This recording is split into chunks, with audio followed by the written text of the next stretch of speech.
Brick films. They have been around for decades. They have existed in the memory banks of $60 point-and-shoot cameras, YouTube channels, streaming television shows, and even Hollywood. A brick film is the utilization of Lego or similar interlocking bricks for stop motion or, more recently, digital animation. But some of the brick films on the screen may not seem familiar. That is because they are fan animated. In the past 3 years, a group of fans of the popular Lego Movie franchise developed the means of creating their own digital brick films. Utilizing Blender, a free and open source 3D software program, along with a constantly updating asset library of Lego parts called BlenderBricks, these hobbyists have created hundreds of professional-looking brick films that have amassed millions of views. I joined this community in late 2021 after seeing the Lego Spider-Man animation that is on the screen now. Knowing that this group of animators and skilled designers was an opportunity I longed for since my first Lego set, I quickly immersed myself in the work and was able to participate in a collaboration that recently took place. The parameters to participate were very straightforward and open for interpretation. Have a little glowing cylinder, enter from the left side of the frame, and exit the right. Whatever happens in the maximum of 10 to 15 seconds is up to you.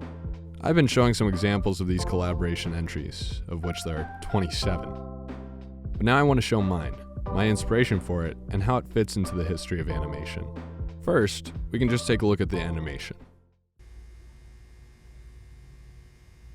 What is... Let me out! Please!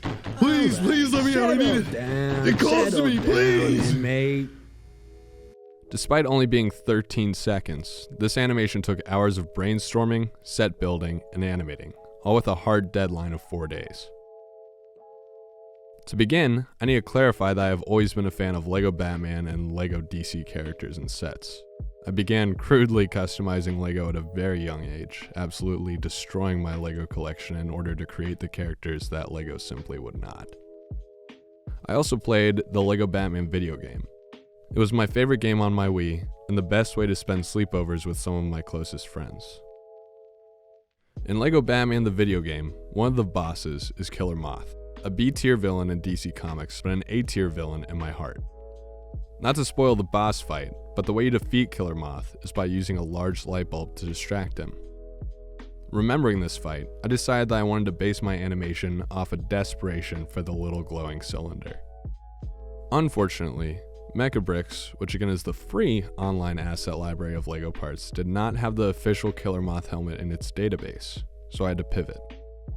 I had to create a setting that explained why Killer Moth would not have his most identifiable feature, his helmet. Then it hit me. Send him to jail. Or rehabilitation center. Already knowing how I wanted the famous Arkham Asylum to look, recreating a digital set that an old friend had built all the way back in 2018, I just had to put the figures together by combining different Lego elements like this lever piece and this hair with a headband. Next, I had to record the lines.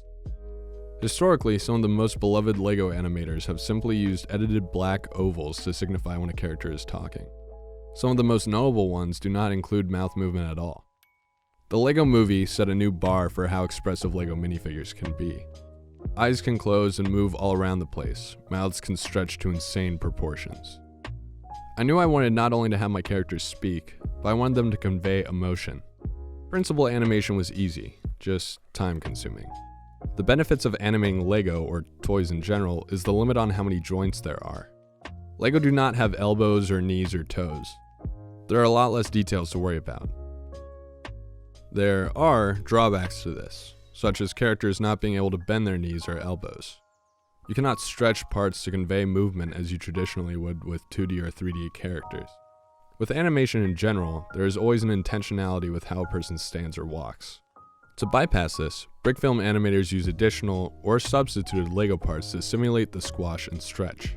Here is a still from a longer project I am about to wrap up that demonstrates this method.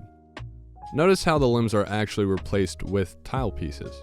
The hair is pulled off of the head. The face is in some borderline disturbing in-between that is akin to 2D hand-drawn animation.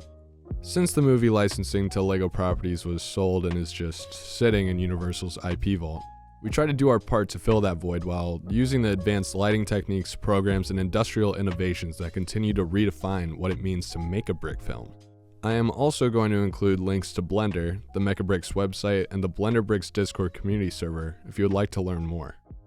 For the sake of full disclosure, I did pay for some of the features talked about in this video, namely the rig to control the face, MechaFace, and an add-on called MechaBrick's Advanced, which carries over those authentic stop-motion imperfections like scratches and fingerprints.